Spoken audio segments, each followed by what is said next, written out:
done as good as you can with a weak right like Charlie Kirk when you have weaponized political. I'm hollering that he called him the weak right, by the way. Violence yourself. Oh, Charlie Kirk is weak. Yeah, so first let me address what he said, and then I'll come back to this. So, look, guys, what happened on May 30th was nothing but a protest. But I want you to know that I think it is the best thing ever when Pierce Morgan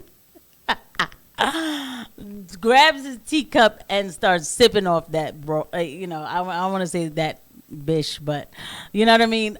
I think it's the best thing ever. You know why? Because he knows what he's doing. He has Andrew Wilson and Cenk Uygur pit against each other.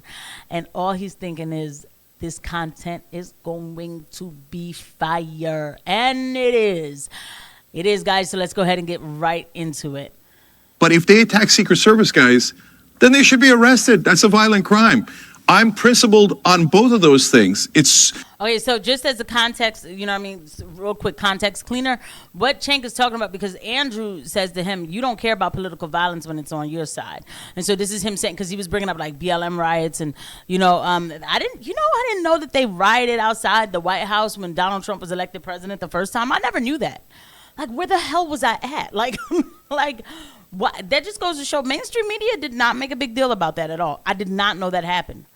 Anywho, so Cenk is saying, no, I do care. But Andrew's thing was like, no, you don't. Y'all didn't talk about it. All you guys do is talk about January 6th, which is so true. And in Portland, when they took over a portion of the city, I was against it. Like, well, that's not a thing. You don't get to take over a portion of a city. I was against it when gangs took over apartment complexes and buildings in Colorado. So if Trump stays with things that the American people are in favor of, getting rid of the violent felons that are undocumented here, that's going to be very popular, whether the left likes it or doesn't like it, right? But when he goes too far and he goes to things like birthright citizenship, then people are going to push back. And that's when it gets interesting. Is Trump going to double down and go, no, I'm going to, go to demagogue on this and get you people to hate foreigners coming in, et cetera. And I don't care what the Constitution says, and we're going to change the way America is, and you're no longer an American if you're born here. We're going to judge you based on, where you're from, et cetera. That'll be very unpopular. Does he dig in, or does he, as he does sometimes, go, you know what, I gave it a shot, didn't work, and retract? I hope that that's the direction he goes, because look, brother, if you have a problem with a part of the Constitution, you need to go through the right process. And so before he gets into all of that Constitution, and of course, of all the people, you're going to bring up the Constitution to Andrew Wilson, who I personally believe reads it like a newspaper. Okay? I seriously do. But coming back to it, I did not know this thing too, that people were running up in here having their babies so that they could anchor to the country by their babies. Because I've had these FBA lots call me an anchor baby, and I'm like, I'm freaking 40 years old. Like, I've been born in America. My parents were citizens when I was born. Like, what do you mean? Like, oh yeah, you're an anchor baby. I'm like, excuse me? Like, please, I've done a lot in society.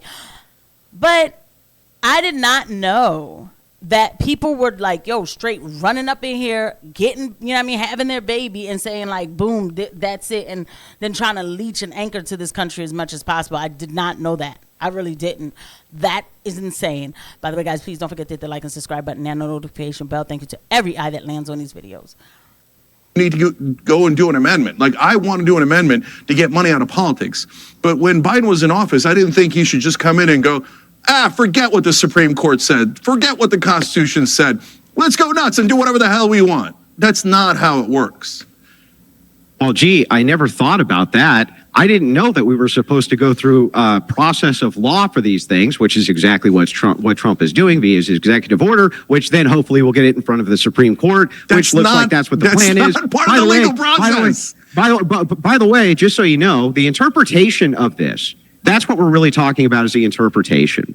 Ultimately here, it is not, and you need to agree with me on this, it is not in the spirit that you can come in and have a child here and anchor yourself to the child specifically so that you have some pathway or motivation to citizenship. You say it's not a part of the legal process. Yes, these challenges, getting in front of the Supreme Court, getting in front of various courts is part of the process. It's been done this way time and time and time again. Also, I reject categorically what you said, just lied to the audience. You called Trump bunker boy, right? He was going down to the bunker during the protest to inspect it. Ha, ha, ha, ha, ha, right? You didn't care at all. Yeah. You weren't denouncing political violence. You weren't denouncing these people getting beat up. You didn't care when the violence is on your side like a typical Democrat. You don't care at all, Cenk. You don't care. And he's right. Like, that's always what it is. Like, first of all, because when I saw footage of these riots, after the fact, freaking years later, I'm like, yo, this is crazy. So, what? So all of this happened in the country, and then, like, what the hell, man? Like, I know, like, wow. You want to talk about fake news? No. What I saw, like, the way these people talk about J6 is exactly what should have been done if y'all really want to go there for when, the first time Trump was elected. It was insane. And you've never cared. The only reason you care now is because you want to kiss. And I condemn it every time people do violence. I call it snake. Literally okay, every time. I'll say snake. But the thing is, Snake, is that you're just trying to kiss the right wing's ass now to get back in with them because the left has categorically rejected you, and that's what's actually happening. Cenk, is that what's happening? All right, you amuse me. Yeah, this guy. Pierce is like, I'm in the money. I'm sorry, all right. It amuses me. So, like, you think calling me Snake is going to somehow win you the debate? Good luck with that childish. I already won the debate. Way of going. Oh, you did because you said it. Okay, that, by the way, another great debating tactic. Just saying you won. And second of all, we have 27 million. How many times do I have to say this? 27 million subscribers, 30 billion lifetime views. You're a pimple on my ass. I literally don't even know who you are. So you come in here talking about audience, and you're a snake. Okay, you're a turtle. You're a scorpion. Audience. Whatever. Yeah, what is he talking about? But you will know who he is. Like we can't even front y'all. Like, even because I feel like this channel has people who are on, kind of just very much independent, but with common sense. Like, I feel like we still can tell that Andrew Wilson is good at what he does, right? Like, we're not like let's have a serious conversation, okay? Do I win now? I didn't say anything about audience. What are you talking about? Are you a lunatic? You did. You just said, the left wing's audience has got a problem with it. I said you lied to your audience. You're trying to cozy up with right-wingers. What were you doing at TPUSA, Cenk? Trying to cozy in with right-wingers like Charlie Kirk, kissing their ass. You're literally kissing up to them because you want in good, because the left is rejecting center-left policies now. That's what's happening. Hey, brother, they either want to go far left or far right. Okay, listen, brother. As you see me bitch slapping you right here on national airwaves. The only thing you can bitch slap. What part of that seems like cozying up? What's the part of that seems like cozying up to the right? I think you're an idiot. I think you love that coup on January 6th. I think you hate our democracy. I think you hate our Constitution. So what part of that is cozying up to the right wing? Bitch? I hate snakes like you who try to get. First of all, you, like, fully worked up. Like, let's just take a moment.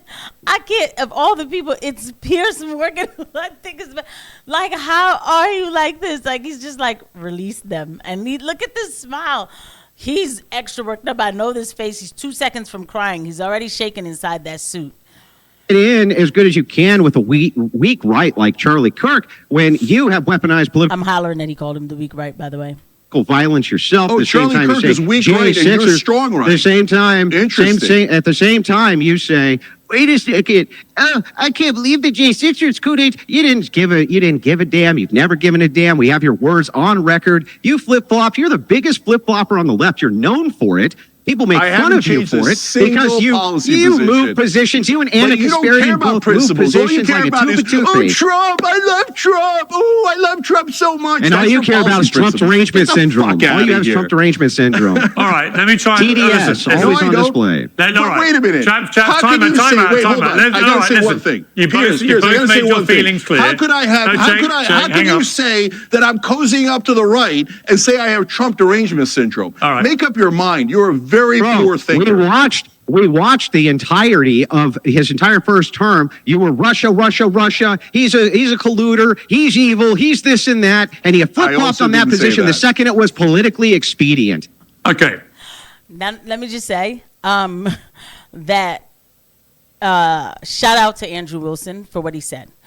Andrew Wilson is not going to explain things the way I do But like, okay, let me take it back. Okay, shout out to Andrew Wilson for what he said, and yes, Andrew Wilson is 10 toes down. You don't have to agree with him when it comes to the position of, what they call fundamentalist Christian. I don't know what that means. I don't know why people want secular Christianity, right? It's not about just following the rules. It's about like, I love the Lord so much. I just want to be better for the Lord. The same way how we always want to be. I know for me as a chick, I always want to be better for some random dude, right? So I don't understand how that's any different. Okay, fine. Anyway, and that's, I'm not trying to be theological, but this is who I am. Excuse me. This is a part of me, by the way. Cenk hates that. And so, yeah, Charlie Kirk says to Dave Rubin, oh, I'm happy that you had babies, whatever that means, right? Andrew's not going to say it. So, yes, Charlie is the weakest link. Sorry. For many other reasons, I'm not going to get into them now. Cenk doesn't understand those kind of, he hates Christianity. Hands down. And I don't know if he's Muslim, and Muslims don't hate Christians. Be very clear. I grew up around Muslims. I know Muslims today. They do not hate Christians. Cenk hates Christians, and I don't know why.